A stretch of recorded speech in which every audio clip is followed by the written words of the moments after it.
dengan tepat. Yang kedua, melalui kegiatan refleksi papan motivasi kecerdasan artifisial, peserta didik dapat menentukan sikap empati dan tidak merugikan orang dalam kehidupan sehari-hari dengan benar. Itulah tujuan utama kalian belajar hari ini. Untuk materinya tentang literasi dan etika kecerdasan artifisial. Baik anak-anak, apa sih manfaat dari kalian mempelajari materi hari ini? Manfaatnya adalah dengan belajar kecerdasan artifisial, kalian dapat memahami, dapat mengerti dalam menggunakan kecerdasan artifisial itu harus bertanggung jawab agar apa? Agar tidak merugikan orang lain. Untuk menyemangati pembelajaran hari ini, kita ice breaking dulu ya. Masih ingat tepuk coding? Masih. Tepuk coding. Bu. Yes. Cool. Siap coding. Tepuk tangan untuk baik anak-anak, ibu punya gambar. Nanti kalian silakan lihat gambarnya ya. Sebentar ibu ambil dulu.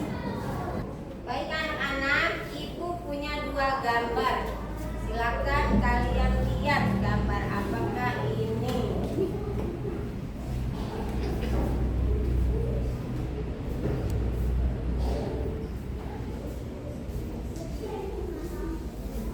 Kelihatan nggak? Kelihatan? Oke. Ya, biar jelas.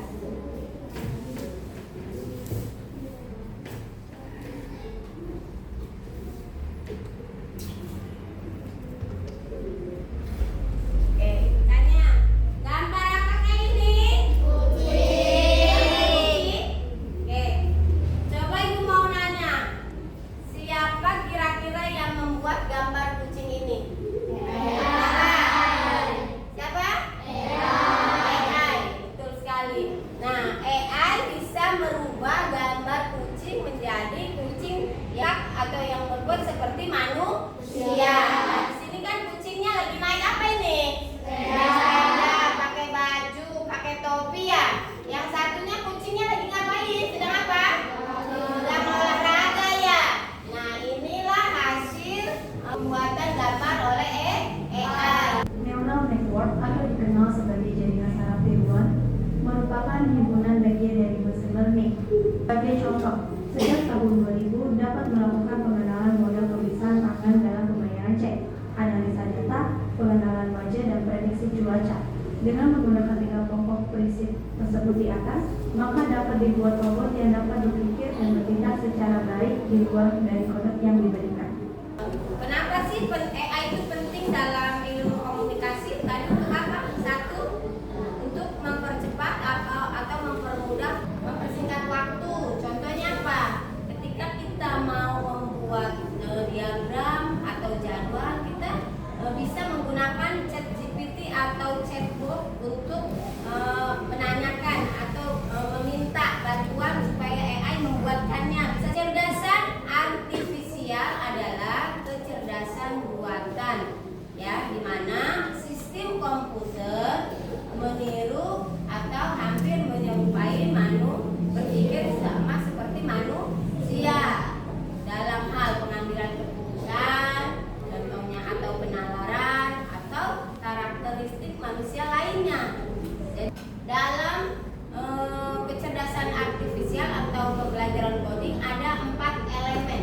Yang pertama, berpikir komputasional. Yang kedua, literasi digital. Yang ketiga, literasi dan etika kecerdasan artifisial. Yang keempat, pemanfaatannya dan pengembangan kecerdasan artifisial. Kita hari ini belajar ada di poin 3 ya, yaitu literasi dan kecerdasan artifisial. Oke, anak-anak, kecerdasan artifisial itu bisa berdampak, ada 2. Yang pertama, dampak positif, yang kedua dampak negatif. Jadi dimana kalau yang positif itu kita menggunakan kecerdasan artifisial itu secara bertanggung jawab, ya, agar apa? Agar tidak menyakiti hati atau perasaan orang lain. Contohnya penggunaan kecerdasan artifisial yang dampaknya positif. Misal kalian ingin tahu di negara Jepang itu kebudayaannya seperti apa. Nah, kalian tinggal buka seperti kemarin si Andro tuh ya, menanyakan bagaimana sih tipsnya supaya tidur lebih cepat. Dia pakai chat GPT kan, di WA itu ya. Misalkan bagaimana cara supaya tidur lebih cepat. Nah, nanti AI bisa menjawab. Ya, sama seperti itu. Kalian tinggal ketik saja di chat GPT atau chatbot. Misalkan gini, apa sih kebudayaan yang ada di negara Jepang? Nanti di situ sudah AI akan memberikan informasi sebanyak-banyak. Kalian tinggal baca. Itu dampak positif. Atau misal untuk belajar, kamu di rumah misalkan pengen tahu tentang pembelajaran IPA, bagaimana sih hujan itu bisa terjadi? Kalian tinggal ketik aja, bisa di Google ya, atau chat GPT atau di Meta bisa.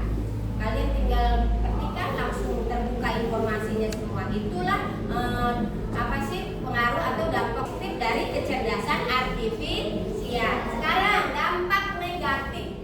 Nah, dampak negatifnya contohnya seperti ini. Misal, Bu Guru ngasih tugas puisi kepada kalian. Anak-anak, tugas atau PR hari ini adalah kalian membuat puisi tentang temanya alam. Nah, kalian sampai rumah itu buka chat GPT atau chatbot, kalian ketik puisi tentang alam. Kalian itu tulis, kalian copy semuanya tanpa ada yang dirubah gitu ya. Kalian copy semua dan kemudian ketika besoknya di sekolah kalian mengaku bahwa puisi itu adalah karya kalian sendiri. Nah, itu yang negatif ya. Jadi mengakui hasil karya orang lain, kamu akui menjadi hasil karya kamu sendiri. Yang kedua, contoh misalkan ada seorang, misalkan si A ini tidak suka pada si B. Nah, kebetulan si A ini menyimpan foto si B. Nah, foto si B ini dirubah oleh si A menjadi misalkan karikatur yang yang tidak baik, atau misalkan gambar-gambar yang niatnya itu untuk membuli seperti itu ya. Pakai aplikasi IRT biasanya kalau merubah wajah itu ya, digunakan untuk membuli temannya, disebarkan fotonya, ditempel di mana-mana di sekolah. Nah, itu dampak kecerdasan artifisial digunakan dalam negatifnya ya, dampak negatifnya seperti itu. Baik anak-anak, untuk cara kerja kecerdasan artifisial itu ada 3. Yang pertama adalah input, yang kedua proses, yang ketiga output. Input adalah data atau masukan informasi sebanyak-banyaknya kepada sistem komputer. Kalau proses adalah pengenalan polanya.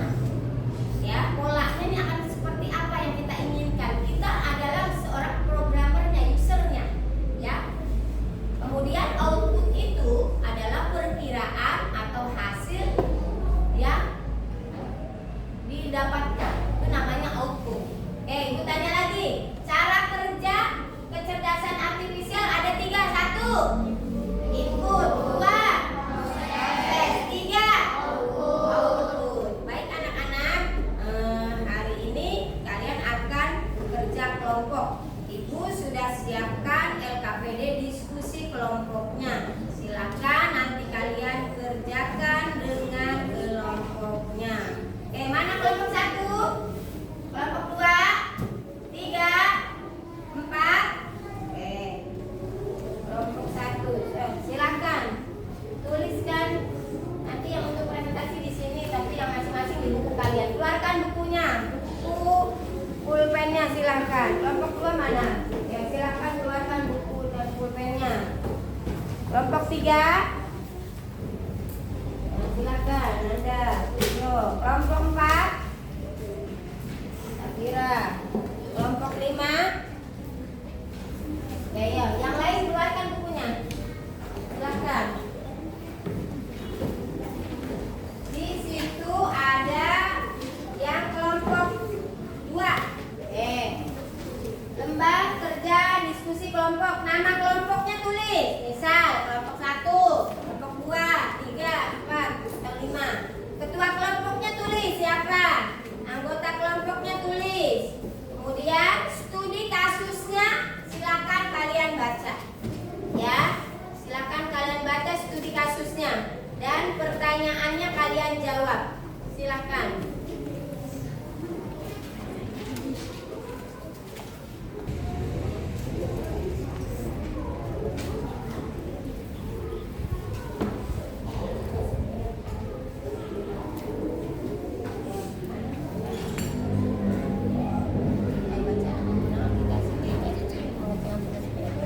Memahami atau mencari metode apakah kita akan nulis tersebut baik ya.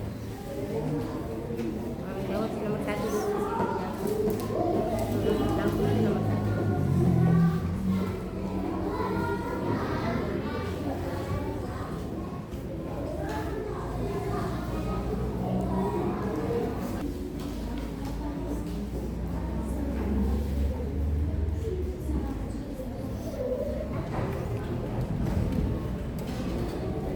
Sudah selesai semuanya? Sudah. Sekarang silakan kalian presentasikan ke depan. Tangan untuk kelompok 4.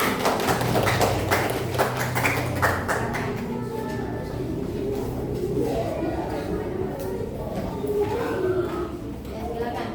Assalamualaikum warahmatullahi wabarakatuh. Waalaikumsalam warahmatullahi wabarakatuh. Kami dari kelompok 4 akan mempresentasikan hasil diskusi kelompok kami. Menggunakan aplikasi Kara untuk mengerjakan tugas PR bahasa Indonesia akan memahami dan mempelajari informasi. 1. Apakah tindakan Dodi tersebut baik? 2. Apakah yang seharusnya Dodi lakukan? 3. Bagaimana perasaanmu jika tugas sekolahmu jelek orang lain? Jawaban pertama apa? 1. Tindakan Dodi tidak baik. Oke, silakan. 2. Dodi seharusnya berpikir sendiri. 3. Asal berjuang. Oke,